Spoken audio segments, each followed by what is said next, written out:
Coconut water is better. And ఇంట్లో తయారు చేసుకున్న జ్యూస్లు ఏమైనా they are better. Okay. Butter milk లాంటివి ఇంట్లో చేసుకోవడం బెటర్. బయట ఉన్న వాటిలో ప్రిజర్వేటివ్స్ ఎంత ఉన్నాయో తెలియదు. అండ్ ఈ కార్బోనేటెడ్ డ్రింక్స్ అన్నీ ఆ టైంకి మీకు అది తగ్గినట్టు అనిపిస్తుంది, కానీ ఈవెన్చువల్లీ ఏమవుతుంది, మన గట్ బ్యాక్టీరియా మొత్తం డిస్టర్బ్ అయిపోతుంది. ఓకే. ఇంకోటి ఆ డోపమిన్ సర్జ్ అన్నది రావడము, ఆ డోపమిన్ లెవెల్స్ పడంగానే మళ్ళీ బ్రెయిన్ అన్నది వీళ్ళకి చెప్పి మళ్ళీ వెళ్ళి తాగు, ఇంకో కోక్ తాగు, ఇంకో పెప్సీ తాగు అన్నట్టు. సో వీళ్ళు దాంట్లో పడిపోతూ ఉంటారు. ఓకే. అండ్ ఇవి తీసుకోవడం వల్ల సైడ్ ఎఫెక్ట్స్ వస్తున్నాయి. ఓకే. బరువు పెరిగిపోవడం, ఇవన్నీ అన్నెసరీ క్యాలరీస్ యాడ్ చేసుకుంటున్నాం మనం.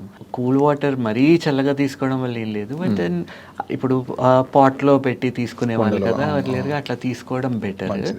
And it really doesn't make much of a difference అండి. ఓకే. ఓకే. ఇప్పుడు లెమన్ జ్యూస్ కూడా మీరు స్క్వీజ్ చేసిన వెంబడే తాగేస్తే అది ఆల్కలైన్ ఉంటుంది. దాన్ని నిల్వ పెట్టేసి ఒక 5 minutes అది ఎయిర్కి ఎక్స్పోజ్ అయింది అంటే ఆక్సిడైజ్ అయిపోయి అది అసిడిక్ అయిపోవడం చూస్తున్నాం.